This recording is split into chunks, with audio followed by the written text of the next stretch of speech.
And we begin with this, an act of aggression. That is what Polish officials are calling Russia's latest escalation in their war against Ukraine. It comes after the country says they had to shoot down several Russian drones launched into their airspace this morning, scrambling warplanes to protect their territory. This house you see here, it got some damage after it was hit by debris from one of those drones. Now, this is not the first time Russian drones and missiles were launched into the airspace of a NATO ally, but it marks the first time a NATO country has ever had to shoot them down since the three-year war began in Ukraine. Ukrainian President Volodymyr Zelensky says this was no accident. He added, quote, "It is clear that Russian aggression poses a danger to every independent nation in our region." The Secretary General of NATO also weighed in with this. Listen. A full assessment is ongoing. But of course, whether it was intentionally or not, it is absolutely reckless. It is absolutely dangerous. But as I said, the full assessment is ongoing. And to Putin, I mean, my message is clear. Stop the war in Ukraine. Stop the escalating war, which he is now basically mounting on innocent civilians and civilian infrastructure. Stop violating allied airspace. And know that we stand ready. That we are vigilant and that we will defend every inch of NATO territory. Now let's bring in CBS News national security contributor Sam Vinograd. Sam, thank you for joining us on 24/7 today. Just how major of an escalation is this? Well, this is a historic moment. NATO was founded in 1949, and this is the first time since NATO was founded that it had to deploy NATO assets to neutralize enemy devices in NATO airspace. I mean, that's just a major moment for the alliance and for the world. In terms of how escalatory is this, I don't currently assess that NATO or Russia want to escalate the situation further. We've seen NATO invoke Poland invoke Article 4 of the NATO treaty, which is consultations, versus, for example, going straight to Article 5, which would trigger some sort of collective defense arrangement. So right now we should expect Poland to continue its investigation and perhaps NATO to take a series of small steps to try to deter Russia from doing this again. And Sam, you just mentioned Article 4 there. Can you walk us through exactly what that means? Sure. The NATO treaty, which again was signed in 1949, includes provisions for its now 32 member states to engage in a consultative process when the territorial integrity, political independence, or security of any of the member states is threatened. And that's clearly the case here.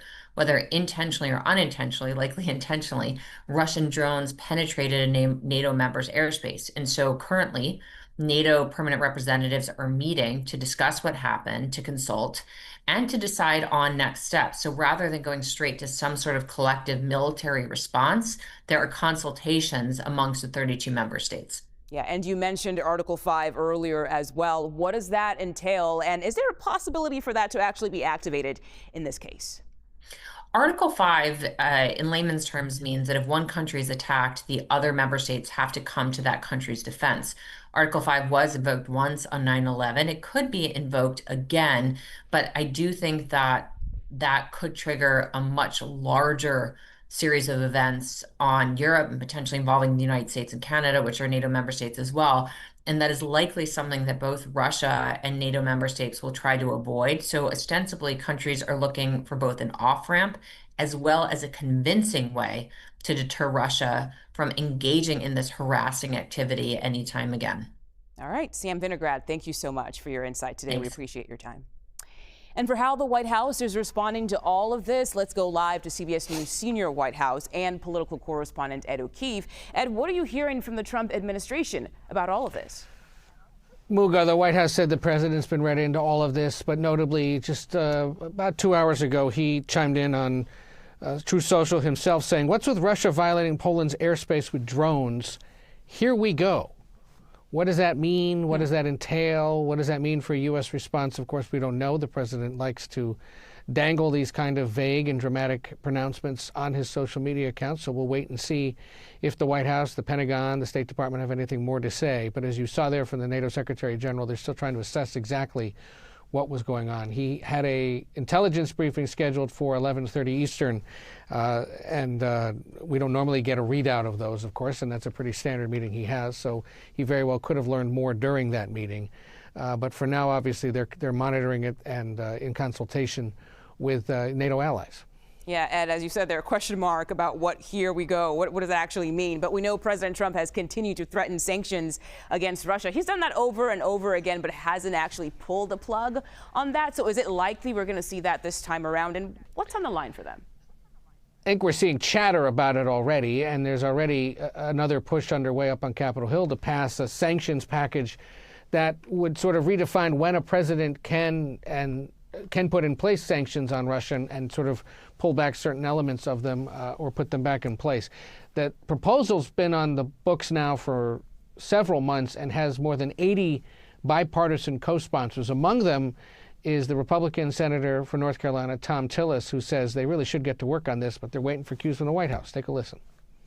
That we should at least let Russia know that our patience is wearing thin. I mean, this guy got a red carpet reception on U.S. soil a month ago. And then he gets a red carpet reception and sits and observes a display of totalitarian world's power. At some point, I think we have to punch back, and I think that point's now. The Senate is an independent body, though. You could just put the sanctions bill on the floor. Why wait for the White House? Well, you got to wait for the leadership for that. I'd vote for it in a heartbeat. So you see there Tillis saying it's Vladimir Putin who deserves to be held accountable for showing up in Alaska for meetings about the war in Ukraine with the president, then going and hanging out with Chinese President Xi Jinping and other leaders at China's commemorations last week of the 80th anniversary of the end of World War II.